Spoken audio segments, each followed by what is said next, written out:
ሰላም ጋይስ አላል ማህሪ ነኝ። ይህ ደግሞ ኤፍሲኤፍፒኤል ኢትዮጵያ ነው። እንኳን በድጋሚ ወደ ቻናላችን መጣችሁ። ዛሬ አጠር ያለ ቪዲዮ ነው ይዤላችሁ የመጣሁት። በዚህ ቪዲዮ እንግዲህ በ13ኛ ሳምንት ልጠቀም ስላሰብኩት ቺፕ እና ስለሚኖረኝ የቡድን ቅርጽ እናወራለን። ወደ ቪዲዮ ጋይስ እንግዲህ በ13ኛው ሳምንት ቺፕ ልጠቀም ወስኛለሁ እንዳልኳችሁ። እሱም የፍሪሂት ቺፔን ነው። ያው እንደምታዩት እንግዲህ ከፍሪሂት በፊት የ13ኛው ሳምንት ቡድን ይሄንን ነው ይመስለው። ብዙ ካሉኝ እና ነጥብ አገኝባቸዋለሁ የምላቸው ተጫዋቾች አብዛኞቹ እንግዲህ እርስ በርስ የሚገናኙ ወይ ከባድ ጨዋታዎች ያሏቸው ናቸው።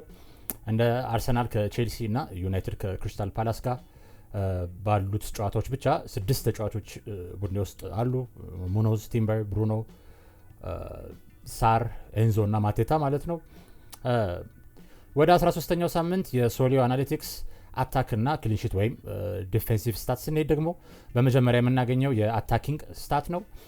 እሱም እንደሚያሳየው ከሆነ ደግሞ እንግዲህ ለ13ኛው ሳምንት ከ2 ጎሎች በላይ ያስቆጠራሉ ያላቸው የማንቸስተር ሲቲ ከሊድስ ጋር እና ብሬንትፈርድ ከበርንሊ ጋር የሚያደርጉትን ጨዋታ ነው። ከዛ በመቀጠል ደግሞ እንግዲህ ሊቨርፑል ከዌስትሃም እና አስቶን ቪላ ከዎልቭስ የሚያደርጉት ጨዋታ በ1.98 እና በ1.93 ፕሬዲክትድ ጎልስ 3ኛ እና 4ኛ ደረጃ ላይ ተቀምጧል። ከዛ ክሪስታል ፓላስ፣ ስፐርስ እና አርሰናል እያለ ይቀጥላል። እኔ ለዚህ ፍሪሂት እንግዲህ በማጥቃት በኩል የማስገባቸው ተጫዋቾች ከነዚህ መጀመሪያ ከተጠቀስኩላችሁ 4 ቡድኖች የሚሆናል ማለት ነው። ወደ ዲፌንስ ስታት ስንሄድ ደግሞ እንግዲህ በ13ኛው ሳምንት ከፍ ያለ ክሊንሺት ኦድ ያላቸው ቡድኖች ወይም ከ40% በላይ ብሎ ያስቀመጣቸው ቡድኖች ወይ ጨዋታዎች ሲቲ ከሊድስ፣ ብሬንትፈርድ ከበርንሊ እና አስቶን ቪላ ከዎልቭስ ጋር የሚያደርጉትን ጨዋታ ነው። ከዛም አርሰናል፣ ስፐርስ፣ ቦርንሞት እያለ ይቀጥላል። ስለዚህም ደግሞ እንደ ቅድም አጥቂዎች ሁሉ አሁንም ከነዚህ ቡድኖች የተከላካይ እና በረኛ ምርጫዎችን ማድረግ ይሆናል ማለት ነው።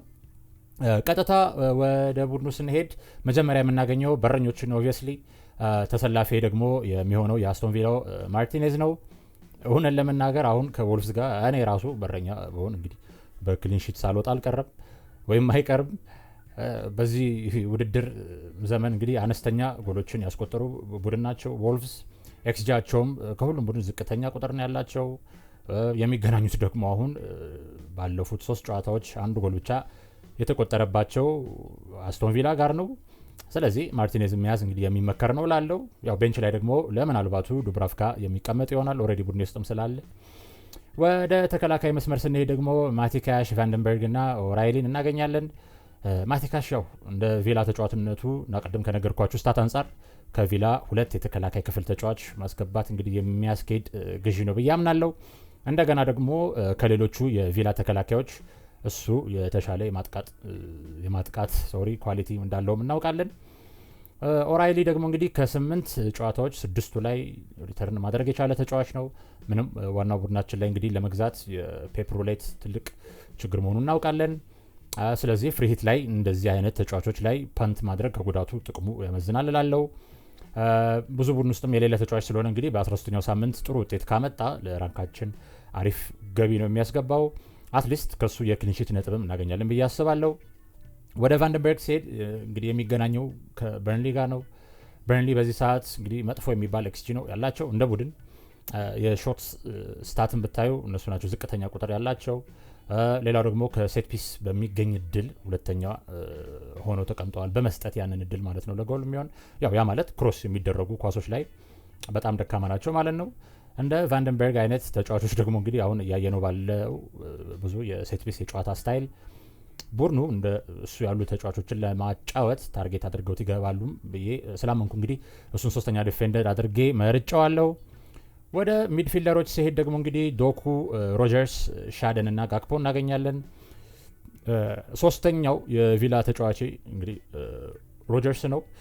በተወሰነ መልኩ እንግዲህ ባለፈው የውድድር ዘመን የምናውቀውን አይነት ሮጀርስ በሰሞኑ ጨዋታዎች ያየን ይመስለኛል።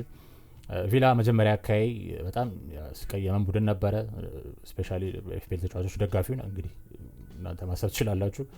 አሁን ደግሞ እንግዲህ ተሻሽለዋል በምንልበት ሰዓት ደግሞ እንግዲህ ከዎልቭስ ጋር ተገናኝተዋል።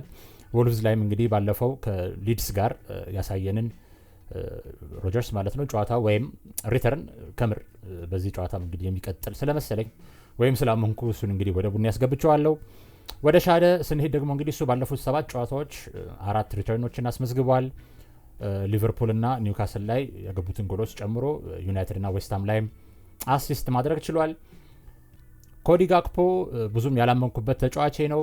ያው አንድ የጨዋታ ሰዓት ጉዳይ ነው ኦፍ ኮርስ። ሌላው ደግሞ እንግዲህ ራሱ ሊቨርፑል ያለበት አቋም ነው። እንግዲህ ካሁን አቋማቸው ወደ ነበረበት ይመለሳል እያልኩ ነው እስካሁን እንግዲህ ቡድኔ ውስጥ ያያዝኩት ጋክፖን።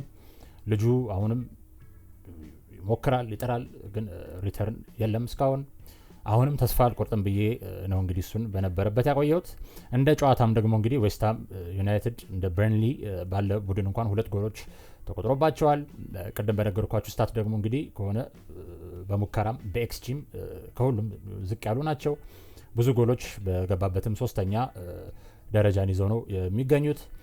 እንግዲህ እዚህ ቡድን ላይ ሊቨርፑል አንድ ነገር ማድረግ ካቃተው እንግዲህ በጣም ከባድ ሲቹዌሽን ላይ እንዳሉ በግሌ ማረጋገጫ ነው ብዬ አስባለሁ። እና ቡድኔ ውስጥ እንግዲህ ለመጨረሻ ጊዜ ለሊቨርፑል ተጫዋች ቻንስ የምሰጥበት አጋጣሚ ይሆናል ማለት ነው። ይሄ የመጨረሻው ሚድፊልደሬ ደግሞ ጀርሚ ዶኩ ነው።